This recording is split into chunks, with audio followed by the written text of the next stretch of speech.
ഏഷ്യയിലെ ഏറ്റവും വൃത്തിയുള്ള നഗരം എന്ന ഖ്യാതി സ്വന്തമാക്കിയ നഗരമാണ് ഇൻഡോർ.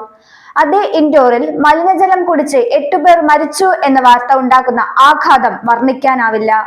1400-ലധികം പേർ രോഗലക്ഷണങ്ങളുമായി ചികിത്സയിലുമാണ്. വെള്ളം പോലും വിശ്വസിച്ച് കുടിക്കാൻ കഴിയാത്ത വിധം മോശമാവുകയാണോ ഈ രാജ്യത്തെ നഗരങ്ങൾ?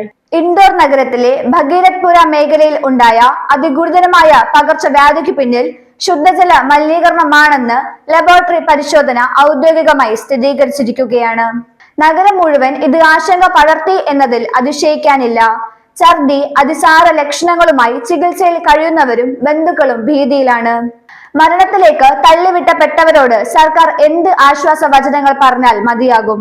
ഇൻഡോറിലെ മെഡിക്കൽ കോളേജ് നടത്തിയ പരിശോധനയിൽ ഭഗീരഥ്പുര മേഖലയിലെ കിണറുകളും പൈപ്പ് ലൈനുകളും വഴി ലഭിച്ച കുടിവെള്ളം മലിനമാണെന്ന് സ്ഥിരീകരിച്ചിരുന്നു. മുഖ്യ ജലവിതരണ പൈപ്പിൽ ഉണ്ടായ ചോർച്ചയാണ് ദുരന്തത്തിന് കാരണമെന്നാണ് വിലയിരുത്തപ്പെടുന്നത്. ഭഗീരഥ്പുരയിലെ പോലീസ് ഔട്ട് പോസ്റ്റിനടുത്തുള്ള പ്രധാന ജലവിതരണ പൈപ്പ് ലൈനിന് മുകളിൽ നിർമ്മിച്ചിരുന്ന ശൗചാലയത്തിന്റെ അടിവശത്താണ് ചോർച്ചയുണ്ടായത്. അതുവഴി മലിനജലം കുടിവെള്ളവുമായി കലർന്നാണ് ഈ വലിയ ആരോഗ്യ പ്രതിസന്ധി ഉണ്ടായത്.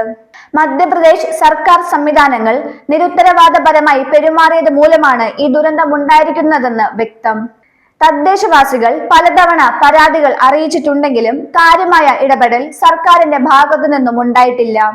മധ്യപ്രദേശ് അഡീഷണൽ ചീഫ് സെക്രട്ടറിയുടെ നേതൃത്വത്തിൽ ഇപ്പോൾ പൈപ്പ് ലൈൻ മുഴുവൻ പരിശോധിച്ച് മറ്റു ചോർച്ചകൾ ഉണ്ടോ എന്ന് തിട്ടപ്പെടുത്തുകയാണത്രേ.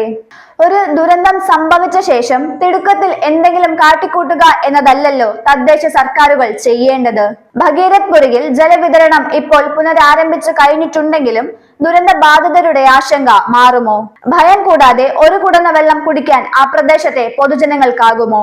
ദുരന്തമുണ്ടായി കഴിഞ്ഞതിനു മാത്രം ഉണരുന്ന സർക്കാർ സംവിധാനങ്ങൾ ഒരു മാറ്റവുമില്ലാതെ തുടരുന്നു.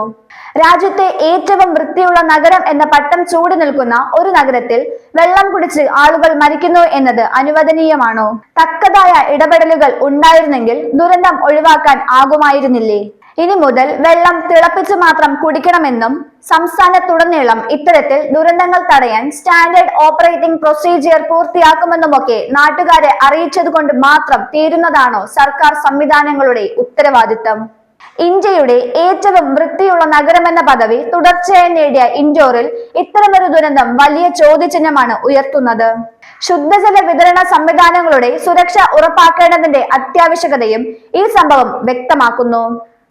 ഈ ദുരന്തത്തിൽ നിന്ന് സംസ്ഥാനവും നഗരവും അവ ഭരിക്കുന്ന അധികാരികളും പഠിക്കേണ്ടതായുള്ള അത്യാവശ്യ കാര്യങ്ങൾ ഏറെയുണ്ട്. ഇനിയെങ്കിലും പഠിക്കുമോ ഇവർ?